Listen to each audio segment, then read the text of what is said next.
मौलाना रूमी की जिंदगी।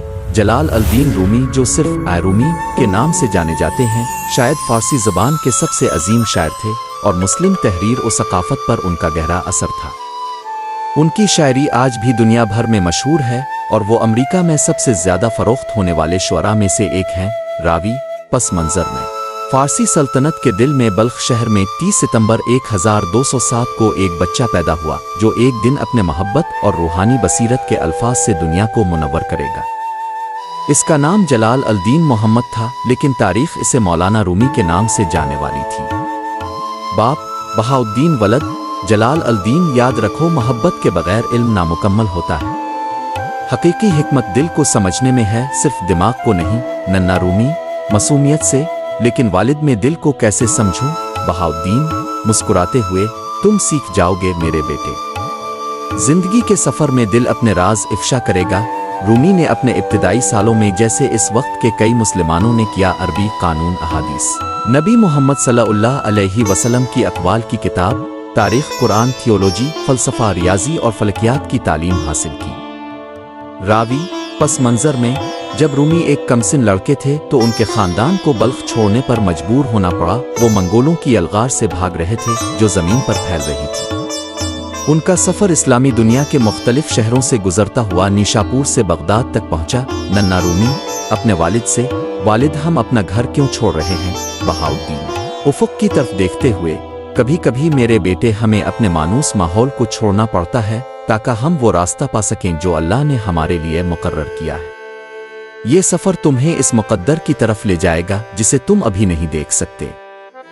रावी पस मंज़र में। निशापुर में रूमी की मुलाकात मरूफ सूफ़ी शायर और आरिफ फरीदुद्दीन अत्तार से हुई। ये मुलाकात नौजवान रूमी के दिल में रूहानी बेदारी के बीज बो गई। फरीदुद्दीन अत्तार मुस्कुराते हुए रूमी को देखते हुए, बहाउद्दीन, तुम्हारे बेटे की आंखों में अज़मत की रोशनी है। एक दिन वो अल्लाह की मोहब्बत से दिलों को जलाएगा, अल्लाह की मोहब्बत से दिलों को रोशन करेगा। अत्तार नौजवान रूमी को अपनी मशहूर किताब ओ मंतिक अल-तियर का एक नुस्खा देते हैं। अत्तार, ये रख लो ए नौजवान, ये तुम्हें रूह की राहों में रहनुमाई करेगी। नौजवान रूमी हैरत ज़दा आंखों के साथ, शुक्रिया उस्ताद। रावी पस मंज़र में। बिलाखिर रूमी का ख़ानदान मौजूदा तुर्की के शहर कोनिये में आकर आबाद हुआ। यहाँ रूमी की बाज़ाब्ता तालीम में बेहतरी आई।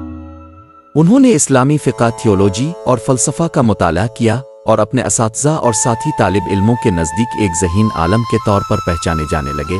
नौजवान रूमी अपने उस्ताद से बात करते हुए, इल्म वसी है, लेकिन ऐसा क्यों लगता है कि कुछ और भी है उन सफ़हात पर लिखे अल्फाज से परे? उस्ताद मुस्कुराते हुए, ये तुम्हारी रूह की आवाज़ है जलाल अल-दीन। जो कुछ अल्फाज से आगे है, इसे समझने के लिए इंसान को तजर्बा करना पड़ता है, सिर्फ सीखना काफ़ी नहीं। रावी पस मंज़र में। 1231 में बहाउद्दीन वालिद का इंतकाल हो गया, जिसने रूमी को गहरे गम में डाल दिया। लेकिन ये नुकसान उनके रूहानी बेदारी का आगाज़ भी था, क्योंकि उन्होंने कोनिये में एक आलम और वाइस के तौर पर अपने वालिद की जगह संभाली। रावी पस मंज़र में। अपने वालिद की वफ़ात के वक्त वो अपने हक़ में एक मुमताज़ आलम बन चुके थे और सिर्फ 24 साल की उम्र में उन्होंने मुल्क के आला तरीन उलमा में से एक के तौर पर अपने वालिद की जगह ली। रूमी खुद से, वालिद, अब की हिकमत ने मेरी रहनुमाई की, लेकिन अब मुझे अपना रास्ता तलाश करना होगा। दुनिया जवाबात से भरी हुई है, लेकिन मैं सच्चाई कहाँ से तलाश करूं? रावी पस मंज़र में। उन्होंने अपना वक्त तदरीस और अवामी खुतबात देने में सिर्फ किया और तकरीबन 35 साल की उम्र तक एक गैर मामूली जिंदगी गुजारी। रावी पस मंज़र में। रूमी की तालीमात ने दूर दराज से पैरोकारों को अपनी तरफ खींचना शुरू किया। वो न सिर्फ एक आलम बने बल्कि एक रूहानी रहनुमा भी। लोगों को दिल की गहराइयों में छुपे दानिश और इंसानी रूह के बारे में गहरी बसीरत की तरफ माइल करते रहे। रूमी अपने अगरचे रूमी पहले ही एक मुअज़्ज़ज़ आलम और रूहानी रहनुमा के तौर पर उभर चुके थे, लेकिन उनकी जिंदगी का सबसे अहम बाब अभी शुरू होना बाकी था।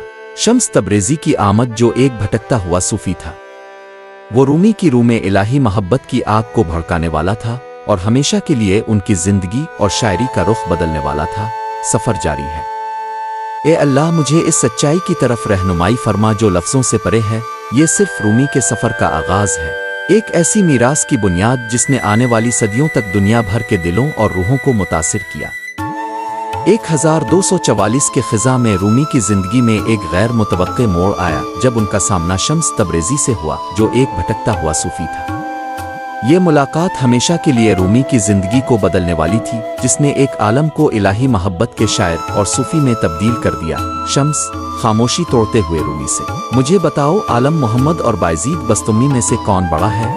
रूमी, इन दोनों का क्या मवाजना हो सकता है?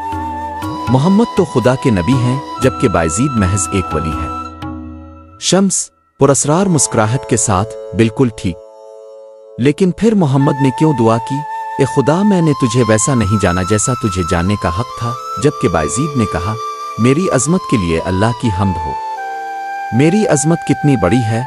रूमी कुछ देर सोच में पड़ जाते हैं। वो समझते हैं कि शम्स का सवाल महज मंतिकी नहीं बल्कि रूहानी गहराई लिए हुए है। रूमी सवाल की रूहानी गहराई को महसूस करते हुए शायद बायज़ीद को इलाही का एक झलक मिली और इस लम्हे में वो मगलूब हो गए। लेकिन नबी अपनी आजिज़ी में खुदा की हकीकत की वसअत को जानते थे और जानते थे कि कोई भी मुकम्मल तौर पर उसकी अज़मत को समझ नहीं सकता। शम्स मुस्कुराते हैं और इस लम्हे से इन दोनों के दरमियान एक रूहानी रिश्ता कायम हो जाता है। ये वो लम्हा था जिसने रूमी और शम्स के दरमियान शदीद रूहानी ताल्लुक़ को जन्म दिया। आने वाले चंद सालों में शम्स रूमी की रहनुमाई करते रहे, उन्हें रिवायती इल्म की हुदूद से बाहर निकाल कर इलाही मोहब्बत के सूफियाना जहानों में ले गए और उन्हें दिल की गहराइयों में डुबो दिया। शम्स रूमी के करीबी दोस्त बन गए, जिनमें उन्होंने एक हम मिजाज रूह को पहचाना। दोनों ने बहुत गहरी दोस्ती कायम की और ये वो वक्त था जब रूमी ने ज़्यादा से ज़्यादा तन्हाई इख्तियार करना शुरू कर दी और उन लोगों की सोहबत से दूर हो गए जिनसे वो पहले इल्मी बहस और मुबाहिसा किया करते थे। उनका रिश्ता उस्ताद और शागिर्द का था, लेकिन ये मामूली किरदारों से कहीं ज़्यादा था। शम्स ने रूमी के दिल को इलाही मोहब्बत के असरार से रोशनास करवाया, उन्हें रिवायती इल्म से हटाकर गहरे रूहानी बसीरत के आलम में ले गए। रूमी शम्स से, मोहब्बत वो पिल है जो आपको हर चीज़ से जोड़ता है, क्या ऐसा नहीं? ये वही है जो हमें अल्फाज और मंतिक से परे इलाही से मिलाता है। शम्स सर हिलाते हुए, बेशक मोहब्बत कोई ऐसी चीज़ नहीं जिसे आप सीख सकें। ये वो है जो आपको बनना पड़ता है। ये खुदा की ज़बान है। ये शम्स के साथ इस शदीद रफ़ाक़त के दौरान था कि रूमी ने अपनी सबसे ज़्यादा जज्बाती शायरी तख्लीक करना शुरू की, जिसमें उन्होंने खुदा की तरफ अपनी रूह की तड़प और अपने दोस्त और उस्ताद के लिए अपनी गहरी मोहब्बत का इजहार किया। रूमी के इर्द गिर्द का कभी खुशगवार और जिंदा दिल माहौल बदलने लगा जब उनके पैरोकारों के दरमियान अफवाहें और हसद फैलने लगे। वो शम्स के बारे में शक करने लगे और ये महसूस करने लगे कि रूमी अपने शागिर्दों और ख़ानदान पर शम्स को ज़्यादा अहमियत दे रहे हैं। ताहम सभी शम्स के रूमी पर असर और रसूख से खुश नहीं थे। उनके शागिर्दों और ख़ानदान वालों ने खुद को नज़रअंदाज महसूस करना शुरू किया और उनमें हसद पैदा होने लगा। एक शाम शम्स अचानक बगैर किसी निशान के गायब हो गए। कैमरा रूमी को उनके घर में दिखाता है, जो शिद्दत गम और जुदाई के एहसास के साथ कोनिया की गलियों में शम्स को दीवाना वार तलाश कर रहे हैं। रूमी खुद से बेबसी में, वो कहाँ है? मेरा रहनुमा, मेरा दोस्त, मैं इस रास्ते पर अकेला कैसे चल सकता हूँ? शम्स की अचानक गुमशुदगी ने रूमी को शदीद गम में मुब्तला कर दिया। दुनिया जो कभी मोहब्बत और इलाही हिकमत की रोशनी से रोशन थी, अब उनके महबूब साथी के बगैर तारीक और खाली महसूस होने लगी। अगरचे शम्स की जुदाई से दिल शिकस्ता थे, रूमी ने अपने अंदर झांकना शुरू किया और खुदा को अपने बातिन में तलाश करने लगे। इस गहरे इश्तियाक की हालत में रूमी वज्द की हालत में घूमने लगे, एक मुराकबे और इबादत के तौर पर चक्कर लगाते हुए। रूमी का गम उनकी रूहानी सफ़र के एक नए मरहले में तब्दील हो गया। उन्होंने ये हकीकत दरियाफ्त की कि शम्स ने उन्हें वाकई नहीं छोड़ा, बल्कि वो उनका हिस्सा बन चुके हैं। इसी इदराक के जरिए रूमी ने रक्स दरवेशां वर्लिंग दरविशेस की रस्म को जन्म दिया, जो इलाही मोहब्बत का रक्स है, सच्चाई की तरफ घूमते हुए। ये चक्कर महज जिस्मानी हरकत नहीं थी, ये रूह के इलाही इत्तेहाद की तरफ सफ़र की अलामत थी। जब रूमी और उनके पैरोकार घूमते थे तो वो जिस्मानी दुनिया से मावरा हो जाते और हमेशा के लिए खुदा से जड़ने की कोशिश करते थे। रूमी ने मोहब्बत की बेशुमार गज़लें लिखीं, जो बज़ाहिर शम्स के बारे में लगती हैं, लेकिन ये देखना मुश्किल नहीं कि वो दर हकीकत खुदा की मोहब्बत की शिद्दत को बयान कर रही है। अगरचे शम्स जा चुके थे, लेकिन उनकी मौजूदगी रूमी की रहनुमाई करती रही। सालों के दौरान रूमी की शायरी निखर गई, जो इस इलाही मोहब्बत का अक्स बन गई जिसे उन्होंने अपने दोस्त और अपने दिल में पाया था। शम्स का रूमी पर असर इंतहाई फैसला कुन था। जहां रूमी पहले इस्लाम की तबलीग संजीदगी से किया करते थे, शम्स के असर से वो खुदा की मोहब्बत से भर गए। जो कुछ उनकी रूह में छुपा हुआ था वो शम्स के असर से बाहर आया। रूमी बिल्कुल साफ चराग की मानिंद थे, जहां तेल को होल्डर में डाला गया और वहां एक बत्ती रखी गई जो जलने के लिए तैयार थी, और शम्स वो चिंगारी थे जिसने इसे आग लगा दी। रूमी के अल्फाज, मैं ये बाल नहीं हूं, मैं ये जल्द नहीं हूं, मैं वो रूह हूं जो उसके अंदर बसती है। तुम पर पैदाइश के वक्त परिंदों के पर दिए गए थे, फिर क्यों जिंदगी में घिसटने को तरजीह देते हो? अच्छाई और बुराई के ख्यालात से परे एक मैदान है, मैं तुम्हें वहां मिलूंगा। वाकई शम्स तबरेज़ी तो महज एक बहाना है, ये मैं हूँ जो खुदा की शफकत की खूबसूरती जाहिर करता हूँ मैं। रूमी ने खुद अपनी शायरी बहुत कम लिखी। मसनवी की 6 किताबें मुकम्मल तौर पर रूमी की थीं, जो शायरी को तख्लीक करते और सुनाते, और उनके शागिर्द हुसाम चलबी इसे लिखते और तरतीब देते। ये माना जाता है कि रूमी अपनी शायरी पढ़ते हुए मुसलसल घूमते रहते थे, और यही रक्स उनकी वफ़ात के बाद वो मौलवी सिलसिला ए ओडन रक्स दरवेशा वर्लिंग दरविशेस की बुनियाद बना। दरवेश का मतलब दरवाज़ा है, और ये रक्स ज़मीनी और कायनाती दुनिया के दरमियान एक रूहानी दरवाज़ा तसव्वुर किया जाता है। रूमी 1273 में वफ़ात पा गए। इस वक्त वो मसनवी के छठे हिस्से के दरमियान थे। 2007 को यूनेस्को ने रूमी का साल करार दिया था। रूमी के बड़े अदबी काम 2 अजीम नज़मों पर मुश्तमिल है। पहली दीवान शम्स तबरेज़ी है, जो उनके दोस्त शम्स के एजाज़ में नामज़द की गई है। इसे आम तौर पर दीवान कहा जाता है।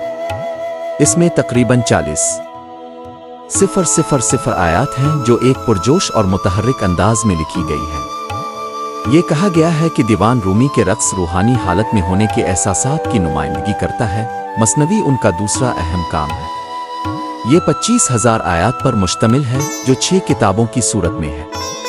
मसनवी दीवान के साथ ही लिखी गई थी, और शायद इसका मकसद दीवान को इस्लाम के वसी तनाजुर में रखना था।